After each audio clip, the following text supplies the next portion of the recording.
This is not Italy's Cosa Nostra. This is not Russia's Bratva. It is much more silent and much more dangerous. A criminal empire that rules not only the streets, but also the boardrooms of Europe. Politicians, businessmen, and even law enforcement whisper its name in fear. Ndrangheta, originating in the rugged mountains of Calabria, the Mafia is now considered the richest and most powerful criminal organization in the world, operating in more than 40 countries, with annual income equivalent to the GDP of smaller countries, more than $65 billion. But the question that has haunted investigators for decades is simple. How did a forgotten group of farmers in southern Italy rise to control the global cocaine trade? And how did they manage to remain invisible for so long while running Europe from the shadows? The term ndrangheta originates from an ancient Greek word meaning virtue or courage. But there is nothing good in this brotherhood. It is a web of fear, loyalty, and betrayal, bound not by law, but by blood. Unlike the Sicilian Mafia, the ndrangheta does not recruit strangers. Its members are families, entire generations. Fathers, sons, cousins, and uncles are born into a code of silence that cannot be broken. Once you enter it, there is no way out except death. In the poverty-stricken hills of Calabria, where the government was absent and opportunities were few, the ndrangheta filled the void. They became authorities, judges, banks, and executioners. They offered security, jobs, and justice, but at a price. And as people became dependent, loyalty turned into submission. The seeds of a criminal empire were sown. By the 1970s and 80s, while Italy's other mafia families, such as Cosa Nostra and the Camorra, were being crushed by police crackdowns, the ndrangheta quietly watched and learned. They understood that bloodshed attracts attention, so instead of fighting, he started investing. His strategy was simple: stay invisible, stay rich. He bought businesses in northern Italy, opened restaurants in Germany, invested in shipping companies in Spain, and established construction companies in Canada. These were not legitimate extensions. They were fronts for money laundering. Behind every smiling boss was a clan member carrying drug money, and the drugs they carried were not small in scale. By the 1990s, the ndrangheta had become the main European partner of the Colombian cartel. Through their control of the vast port of Gioia Tauro, they were importing approximately 80% of Europe's cocaine. Each container contained millions in profits, and each ignored official was paid to do so. Their power lies not just in money, but in silence. Whereas the Sicilians built their reputation on fear, the ndrangheta built their reputation on secrecy. He never left any evidence. Their meetings were not held in smoke-filled cellars, but during baptisms, weddings, and funerals. Business was disguised as family gatherings. Their code, stronger than any law, demanded absolute silence. Nobody spoke. Nobody cheated. For years, Italian prosecutors didn't even know what to call them. Some people thought he was a myth. As one prosecutor famously said, "You can kill a boss, but you can't kill a blood relative." This statement captures the essence of their power, an organization that cannot be infiltrated because it is built entirely on kinship. By the early 2000s, the ndrangheta had transformed from a regional gang into a global powerhouse. Their nets stretched from South America to Australia, from the jungles of Peru to the docks of Rotterdam. They controlled supply routes, bribed customs officials, and managed logistics networks rivaling those of multinational corporations. But unlike corporations, they didn't pay taxes, they bought politicians. They didn't compete in markets, they owned them. His money was everywhere, in luxury hotels in Paris, in Milan stock exchanges, and in real estate throughout London.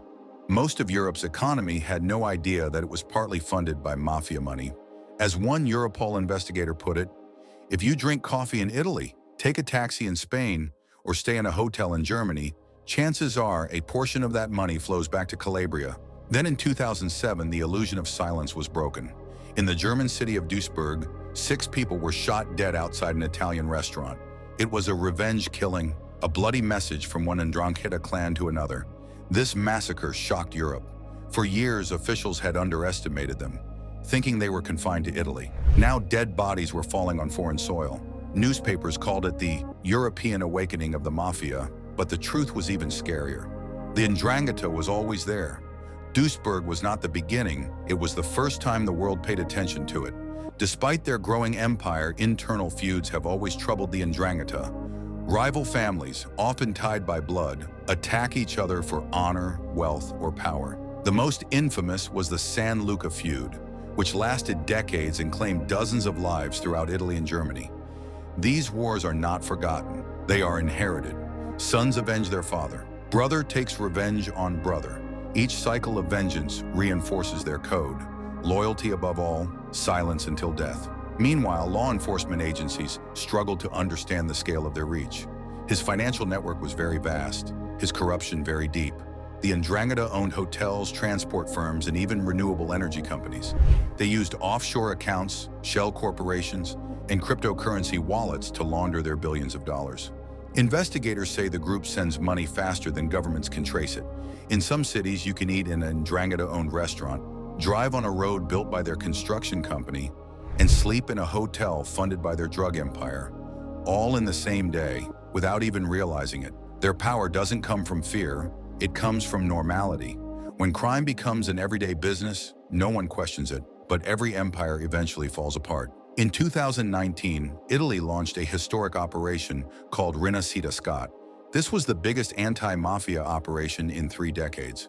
More than 350 people were arrested, including politicians, police officers, and business leaders associated with the ndrangheta. The investigation revealed shocking evidence: wiretaps revealing secret deals, priests who helped launder money, and judges who protected clans. Prosecutor Nicola Gratteri, who led the operation, described the group as a state within a state. But even after the arrest, he warned that this was just the beginning. He said, "You can arrest 300, but there are thousands ready to take their place." His words proved prophetic. Within a few months, new leaders emerged. The structure remained intact. Most Europeans still see the Mafia like it was in the old movies. Guys in suits quoting The Godfather or selling protection in dark alleys. But today's Mafia does not need guns. It does not need threats. The ndrangheta have learned that in the modern world, the most powerful weapon is money. Their billions buy politicians, run campaigns, and secure influence. They have embedded themselves so deeply in the economic system of Europe that to remove them would mean breaking the very structure of trade and politics. They don't challenge the system, they are the system.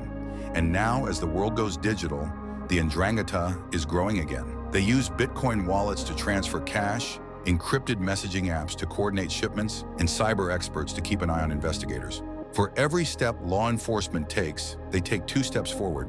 Their adaptability is terrifying. They don't rely on violence, they rely on invisibility. And when organized crime becomes invisible, it becomes invincible.